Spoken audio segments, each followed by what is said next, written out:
नमस्कार दोस्तों, आज की डेट है 21 फरवरी 2024। स्वागत है आपका आज के करंट अफेयर डिस्कशन में। चलिए डिस्कशन स्टार्ट करते हैं। हमारा पहला आर्टिकल है म्यूनिच सिक्योरिटी काउंसिल के बारे में। न्यूज़ में क्यों है? अभी external minister doctor S Jaishankar ji ने 60वें म्यूनिच सिक्योरिटी कॉन्फ्रेंस में भाग लिया है, इसलिए न्यूज़ में।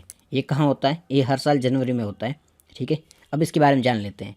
इससे है ना डाउस ऑफ डिफेंस कहा जाता है, बिकॉज कि डाउस का समिट है ना, वो कितना इंपॉर्टेंट है डिफेंस के सेक्टर में। ये जो म्यूनिच सिक्योरिटी कॉन्फ्रेंस है ये भी इतना ही इम्पोर्टेंट है, ठीक है। ये एनुअल इंटरनेशनल फॉर्म है, हर वर्ष होता है। इंटरनेशनल फॉर्म जो पूरे इंटरनेशनल लेवल पर ये होता है।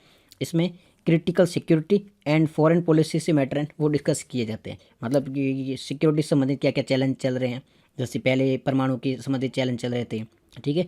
अभी यूक्रेन रसिया वॉर का चैलेंज चल रहा था, इजराइल का जो मुद्दा चल रहा था वो, अभी एआई का नया मुद्दा और जुड़ गया है। इन सब के बारे में इस पर चर्चा होती है। पर्पज़ क्या, उद्देश्य क्या है इसका? उद्देश्य की बात करें तो यहाँ पर पॉलिटिकल लीडर है, पॉलिसी मेकर है, ठीक है, मिलिट्री ऑफिसर है, सिविल सोसाइटी है, मतलब गवर्नमेंट और प्राइवेट दोनों सेक्टर साथ में मिलकर चर्चा करते हैं किस प्रकार से जो भी सिक्योरिटी चैलेंज आ रहे हैं उनके साथ डील की जाए, ठीक है। इसकी हिस्ट्री की बात करें तो इसकी शुरुआत हुई थी 1963 में, जब कोल्ड वार चल रहा था ना। तो कोल्ड वार के दौरान क्या था कि किसी भी प्रकार से मतलब यूएसए और यूएसएसआर के मध्य जो तनाव चल रहा है उसे रोका जा सके, वैसा सीन चल रहा था। तो उस सब के लिए इसे स्टार्ट किया गया था कोल्ड वार के दौरान, ठीक है। कहाँ होता है ये? म्यूनिच जर्मनी में ये आयोजित होता है हर साल। ये हमारा पूरा आर्टिकल म्यूनिच सिक्योरिटी काउंसिल से संबंधित था। चलते हमारे नेक्स्ट आर्टिकल की ओर। हमारा नेक्स्ट आर्टिकल है सत्यमंगलम टाइगर रिजर्व के बारे में। न्यूज़ में क्यों है? न्यूज़ में है कि अभी सत्यमंगलम टाइगर रिजर्व में 200 साल पुराना कोई टेम्पल है, वहाँ पर उपलेविया नाइकर एक कम्युनिटी है, इसके लोग मिले थे और उन्होंने मासी मंगम फेस्टिवल है ना उसको सेलिब्रेट किया गया था। मतलब एक कम्युनिटी है जिसका नाम है उपलेविया नाइकर कम्युनिटी। ये कहाँ रहती है? ये तमिलनाडु में रहती है। इन्होंने अभी सत्यमंगलम टाइगर रिजर्व में यहाँ पर एक पुराना 200 साल पुराना एक टेम्पल है उसमें भाग लिया, वहाँ पे शामिल हुए और मेसी मंगम फेस्टिवल है उसे सेलिब्रेट किया है, ठीक है। इसलिए ये न्यूज़ में। अब एक बार सत्यमंगलम टाइगर रिजर्व के बारे में देख लेते हैं। ये सत्यमंगलम टाइगर रिजर्व है, कहाँ पर लोकेटेड है? ये लोकेटेड है, देखो तमिलनाडु, ये है तमिलनाडु है। लोकेशन आप देख लो तमिलनाडु। यहाँ पर ये नीलगिरी बायोस्फीयर रिजर्व है। नीलगिरी बायोस्फीयर रिजर्व है ना, ये ईस्टर्न घाट और वेस्टर्न घाट जहाँ पर मिलते हैं ना उनके दोनों पर क्रॉस बॉर्डर दोनों जहाँ पर मिलते हैं वहाँ पर ये स्थित है। उसी के अंदर ये स्थित है Sathyamangalam tiger reserve. Nilgiri biosphere reserve में ये सिचुएटेड है सत्यमंगलम टाइगर रिजर्व।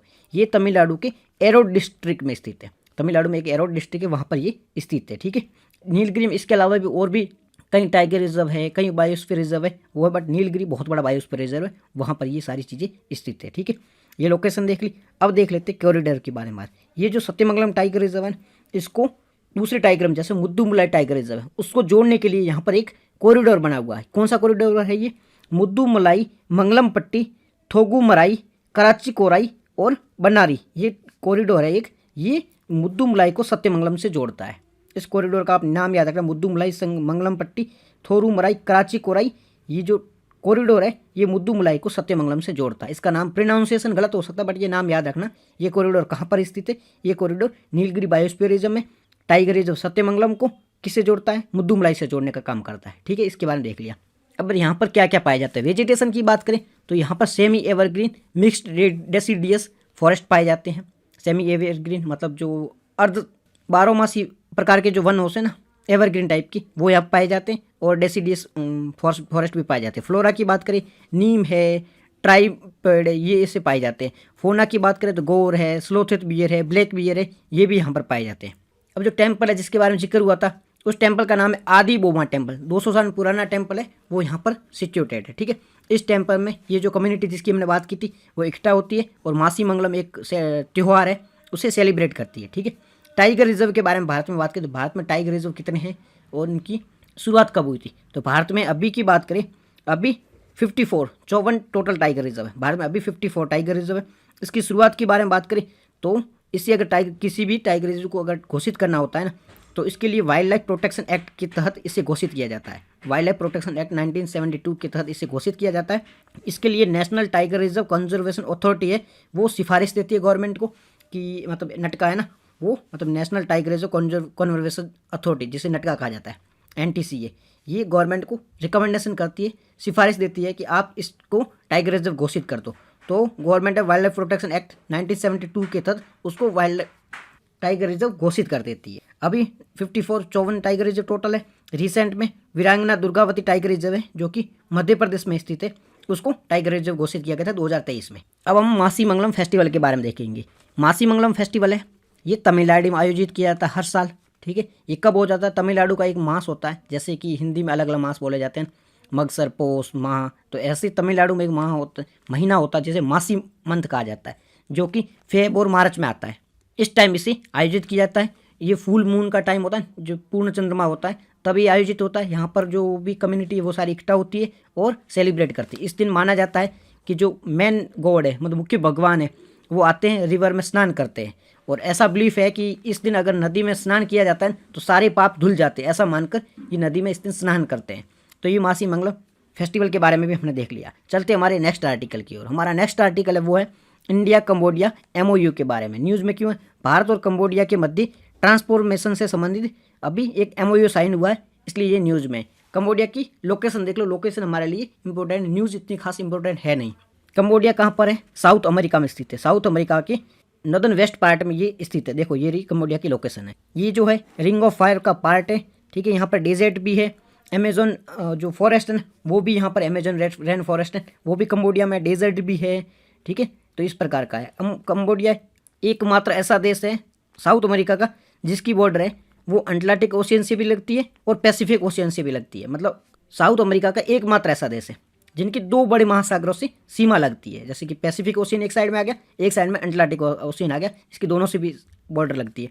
यहाँ इसकी बॉर्डर है वो कैरिबियन सी से भी लगती है। ठीक है, इसके बॉर्डर कंट्री के बारे में बात करें तो इसके साउथ ईस्ट में ब्राज़ील है, नॉर्थ वेस्ट में पनामा है, ईस्ट में वेनेजुएला है, पैसिफिक ओशियन वेस्ट में है और कैरिबियन सी है वो इसके नॉर्दर्न में, पेरू, इक्वाडोर इसके साउथ में। तो कौन कौन से देश है इसके? ब्राज़ील है, पनामा है, वेनेजुएला है, फिर पेरू है, इक्वाडोर है। ये इसकी नेबरिंग कंट्री जिससे इनकी बॉर्डर लगती है। पैसिफिक ओशियन, अटलांटिक ओशियन और कैरिबियन सी से इसकी बॉर्डर लगती है। रिंग ऑफ फायर का ये पार्ट है और ये है यहाँ पर एंडीज माउंटेन है ना जो साउथ अमेरिका में, वो भी यहाँ पर यहीं से होकर जाता है, तो एंडीज माउंटेन भी यहीं पर है। हेमिस्फीयर की बात करें तो ये नॉर्दर्न वेस्टर्न हेमिस्फीयर में आता है। जो बात करें कंबोडिया की, ये नॉर्दर्न वेस्टर्न हेमिस्फीयर में आता है। एक बार हम रिंग ऑफ फायर के बारे में देख लेते हैं। रिंग ऑफ फायर की बारे में बात करें, इसे सर्कम पैसिफिक बेल्ट कहा था। यूपीएससी ने मेंस में क्वेश्चन पूछा था इससे संबंधित कि सर्कम पैसिफिक बेल्ट क्या है, तो ये रिंग ऑफ फायर है, वही सर्कम पैसिफिक बेल्ट भी है। ठीक है, यहाँ पर एक्टिव वॉल्केनो है, यहाँ पर प्लेट टेक्टोनिक एक्टिविटी होती रहती है, प्लेटें आपस में टकराती रहती है, इसके कारण यहाँ पर एक्टिव वॉल्केनो रहते हैं। एनी टाइम यहाँ पर वॉल्केनिक एक्टिविटी होती रहे। यहाँ पर मोर देन 450 मतलब 450 एक्टिव वॉल्केनो यहाँ पर, एक्टिव और डोरमेंट मिला के 450 वॉल्केनो है। ठीक है, और एक्टिव अर्थक्वेक भी है, यहाँ पर बार बार अर्थक्वेक भी आते रहते हैं। तो ये पूरा आर्टिकल से संबंधित था। चलते हमारे नेक्स्ट आर्टिकल की ओर। नेक्स्ट आर्टिकल की ओर जाने से पहले एक बार देख लो, अगर आपको इसकी PDF चाहिए ना तो आप हमारे टेलीग्राम चैनल को ज्वाइन कर सकते हो, वहाँ पर आपको PDF मिल जाएगी। ठीक है, नेक्स्ट हमारा जो आर्टिकल है वो है जार्डियंस न्यू ड्रग्स के बारे में। न्यूज़ में क्यों है? न्यूज़ में इसलिए है अभी रिसेंटली CDSCO ने कोरोनिक किडनी डिजीज़ के लिए, मतलब इसके ट्रीटमेंट के लिए जार्डियंस नाम की एक न्यू ड्रग है उसको अप्रूवल दे दिया है, इसलिए न्यूज़ में। न्यूज़ आपको समझ में आ गई? एक कोरोनिक किडनी डिजीज़ होती है, उसके ट्रीटमेंट के लिए जार्डियंस ड्रग्स है उसको अप्रूवल दे दिया। किसने अप्रूवल दे दिया? CDSCO ने अप्रूवल दे दिया, इसलिए न्यूज़ में। अब इस बीमारी के बारे में बात कर लेते हैं। कोरोनिक किडनी डिजीज़ CKD होता क्या है? तो CKD है ना, ऐसी बीमारी है कि इसमें किडनी डैमेज हो जाती है। अगर किडनी डैमेज होगी तो ब्लड को फिल्टर नहीं कर पाएगी। ब्लड आपका फिल्टर कैसे होता है? आपका जो रक्त है, आपका ब्लड है, वो फिल्टर कैसे होता है? वो फिल्टर होता है किडनी के कारण होता है। अब किडनी डैमेज होगी तो आपका जो ब्लड है वो फिल्टर नहीं होगा, तो ठीक है आपको प्रॉब्लम आएगी।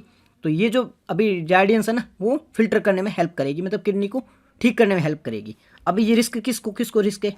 जो डायबिटीज़ की पेशेंट है उनको रिस्क है। इसके अलावा जिनको हाई BP का टेंशन है, ठीक है, ब्लड प्रेशर जिनका हाई रहता है उनको टेंशन है, हार्ट अटैक जिनको आता रहता है उनको भी टेंशन है, जिनकी किडनी फेल है उनको भी ये सब टेंशन है, उनको ज़्यादा ये बीमारी होने का खतरा है। ठीक है, और अभी बात करें तो भारत में CKD यानी कोरोनिक किडनी डिजीज से पीड़ित कितने लोग हैं? भारत में 33 मिलियन लोग हैं जो कि कोरोनिक किडनी डिजीज से पीड़ित है।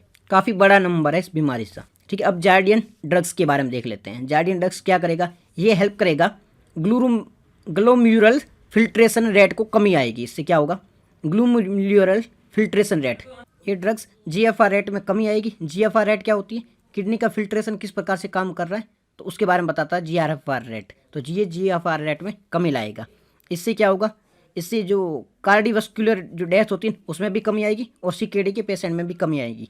नेक्स्ट हमारा आर्टिकल है 7 वर्ल्ड रिस्टोरेशन फ्लैगशिप प्रोग्राम के बारे में। न्यूज़ में क्यों? अभी यूनेप और FAO, UNEP United Nation Environment Programme और एफएओ वर्ल्ड फूड ऑर्गेनाइजेशन, मतलब फूड ऑर्गेनाइजेशन जिसकी फुल फॉर्म है फूड एंड एग्रीकल्चर ऑर्गेनाइजेशन, ये इन्होंने अलग अलग रीजन में 7 इनिशिएटिव लिए जिसके माध्यम से इकोसिस्टम को रिस्टोर किया जाएगा, जिसका रिस्टोरेशन किया जाएगा, इसलिए ये न्यूज़ में अबाउट इसके बारे में बात करें तो ये है इको सिस्टम को रिस्टोर किया जाएगा, अलग अलग रीजन की जो भी इको सिस्टम उनको लिया जाएगा और समर्थन जैसे कि वित्तीय फाइनेंशियल सपोर्ट के माध्यम से उसे रिस्टोर किया जाएगा। कौन कौन से 7 रीजन लिए गए हैं? पहला फायर टू फॉरेस्ट, ये मेडिटेरियन सी का रीजन है, वहाँ पर इसको रेजिलिएंट किया जाएगा। उसके बाद में लिविंग इंडस रिवर का जो रीजन है उसे ठीक किया जाएगा। फिर है जो कि इंडस रिवर के आसपास का रीजन उसे ठीक किया जाएगा। फिर है एकोना एंडीज, ये पेरू के आसपास का रीजन है, उसको ठीक किया जाएगा और ग्लोबल वाटर को सेव किया जाएगा। फिर श्रीलंका में मैंग्रोव फॉरेस्ट है उसे ठीक किया जाएगा। छठा है त्राई आर्क लैंडस्केप है उसे ठीक किया जाएगा। और 7वां है अफ्रीकन इनिशिएटिव है, यहाँ पर अफ्रीकन आसपास के रीजन को ठीक किया जाएगा। यूएन ने 2021 से 2030 का जो डेकेड है इसी यूएन इकोसिस्टम रिस्टोरेशन डेकेड घोषित किया है। ठीक है, इसे लीड कौन करेगा? जो ये पूरा इनिशिएटिव था इसे लीड करने का काम UNEP United Nation Environment Programme और एफओ द्वारा किया जाएगा। एम क्या है? इकोसिस्टम को रिस्टोर करने का इसका एम है। ठीक है, अब ये पूरा हमारा आज का था। इसको अब एक क्वेश्चन देख लो कि इसमें क्वेश्चन पूछा गया इससे संबंधित कि IUCN इसे लीड कौन करता है? अभी जो प्रोग्राम डिस्कस किया इसे लीड IUCN करता है? नहीं, पहला स्टेटमेंट गलत है, इसे FOA लीड करता है। दूसरा स्टेटमेंट है वो करेक्ट है। यहाँ पर इनकरेक्ट पूछा गया है तो पहला इनकरेक्ट है, आंसर ए आएगा। फिर ट्रू एंड फॉल्स का होमवर्क देख के आना।